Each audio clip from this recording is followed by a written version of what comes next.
আমি বারবার বলছি বিরোধী দলনেতার কথা। উনি প্রত্যেক সময় উনি সুরক্ষা কবচ নিয়ে বসে আছেন, প্রত্যেক সময় আমাদের পুলিশ প্রশাসনকে উনি অপমান করে চলছেন।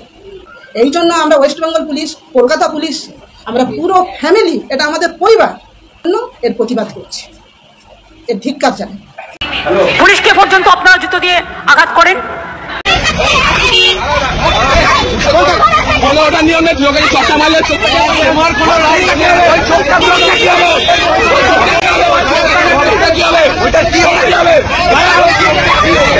তার পরিবারকে গালাগালি দেন, তার মা বোনদের গালাগালি দেন।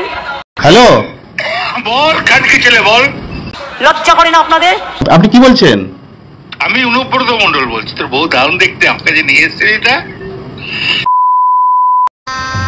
গজব বেইজ্জতি है। এইটা কি ওনাদের প্রাপ্য ছিল দর্শক? আজকে স্বামীদের বাঁচাতে গিয়ে, তৃণমূলকে বাঁচাতে গিয়ে এইভাবে মা বোনদের বেইজ্জত হতে হচ্ছে। আহারে, চোখের পানিতে বুকটা বাইসা যায়। আসলে যেখানে আইনের শাসন প্রতিষ্ঠা না হয় না, যেখানে শাসকের আইন প্রতিষ্ঠা হয়, সেখানে এগুলো হচ্ছে খুবই স্বাভাবিক ঘটনা। তৃণমূল সরকারে আসার পর 2011-12 সময় তখনও কিন্তু পুলিশের ইমেজ ঠিকঠাক ছিল। পুলিশের একটা পার্সেন্টেজ, সেটা সমস্ত ক্ষেত্রেই, সমস্ত প্রফেশনে একটা পার্সেন্টেজ অফ লোকজন তারা খারাপ হয়। আর্মির ক্ষেত্রেও, বিএসএফদের ক্ষেত্রেও তাদের 1-2% লোক তারা করাপ্টেড। কোনো অভিযোগ উঠলে পাবলিক সেটাকে ইন্ডিভিজুয়াল ঘটনা হিসেবে দেখে, ওভারঅল অর্গানাইজেশনের উপর দাগ কিন্তু আসে না। তাদের একটা রেসপেক্ট আছে, কারণ হোল অর্গানাইজেশন সেই স্ট্যান্ডার্ডটা, সেই রেসপেক্টটা মেনটেন করে চলে।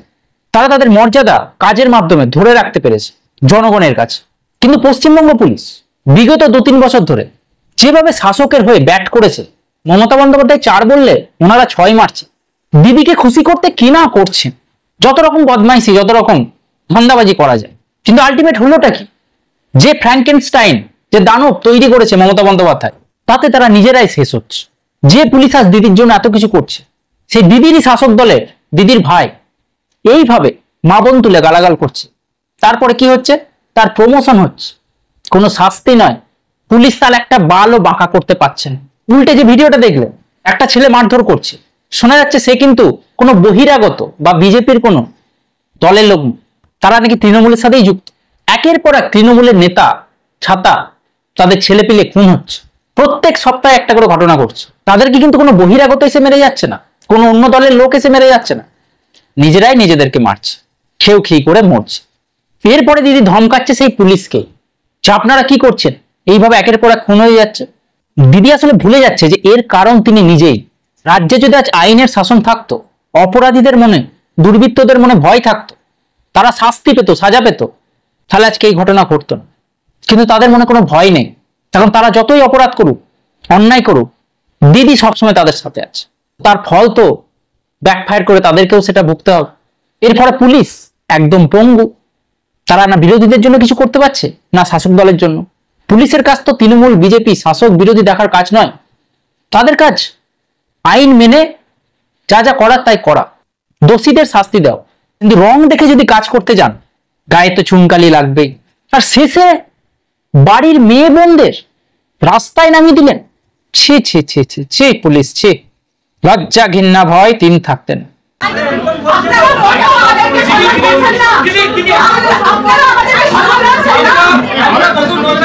না না না, ওনাদেরকে অসম্মান করতে পারো না তোমরা। আপনারা অসম্মান করতে পারেন না, আপনারা চাইলে প্রশ্ন করতে পারেন, করুন।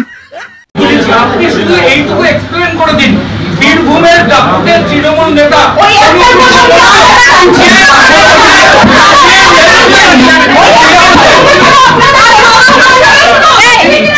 এক প্রশ্ন, একটাই প্রশ্ন করে যাচ্ছেন আপনারা।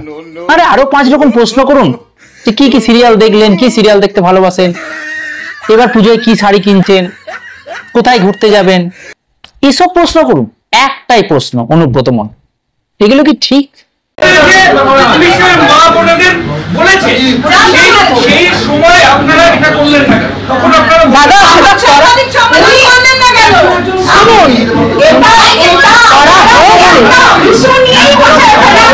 ওনারা করেছিলেন, আপনারা দেখেননি।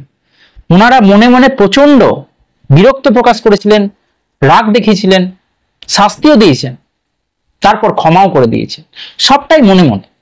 ওই জন্য আপনারা দেখতে পারে। আপনারা কেন এসেছেন? মুখ আড়াল করছেন কেন? অনুব্রতকে ভয় পাচ্ছেন? অনুব্রতর ভয়ে চলে আসছেন? সাংবাদিক ম্যাডাম, আপনি সাংবাদিক হয়েছে আর এইটুকুনি জানেন না অনুব্রত মন্ডল কি বলেছে? 7টা পর্যন্ত টাইম দেন, 9টার মধ্যে আমি ঢুকে যাবো। একজনের বাড়ি ঘর রাখবো না, চুরমার করে দেবো। 9টার মধ্যে সে সব ভাঙচুর করে দিয়ে চলে যাবে, সব চারিয়ে দিয়ে চলে যাবে, কোনো কাহিনী শুনবো না। তাই যত তাড়াতাড়ি সম্ভব বাড়ির পথে রওনা হওয়া যায় ততটাই ভালো। বেকার ফিটে ফুটে গেলে আবার মুশকিল আছে। বেচারীদের কিভাবে প্রেস কনফারেন্স ছেড়ে পালাতে হলো?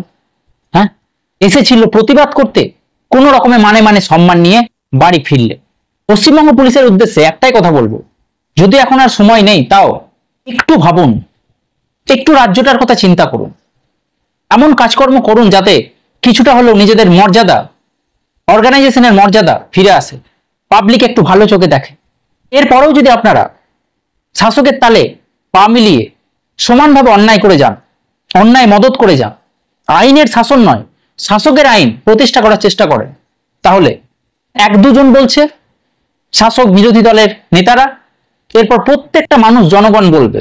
আসবো খানকির ছেলে। আর রাস্তায় দেখলেই